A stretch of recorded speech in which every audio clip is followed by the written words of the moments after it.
我が家に暖炉がやってくる。室内用デザイナー暖炉、クリスタルファイヤー。暖かでちょっと優雅な暖炉のある生活を叶えます。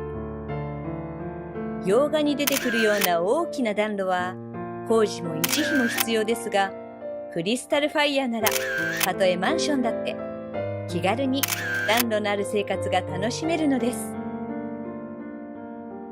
揺れ動く炎がほんのりとお部屋を温め、心安らぐ空間を生み出します。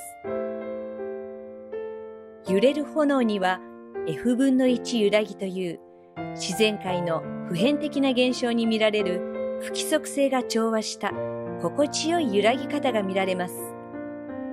この F 分の1揺らぎには交感神経の興奮を抑え、心身の緊張をほぐす効果があります。日常を忘れ、暖炉の火を見つめながらリラックス。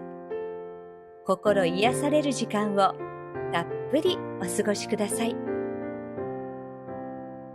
クリスタルファイヤーに使われている燃料は、消防庁から非危険物に認定された安全性の高いハイブリッド型燃料。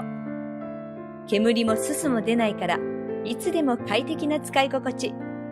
長期保管も可能です。揺れる炎が心を癒し、人の絆をより一層深めてくれるクリスタルファイヤー。さああなたも煙突のいらないプライベート暖炉でストレスを忘れ、至福の時を過ごしてみませんか？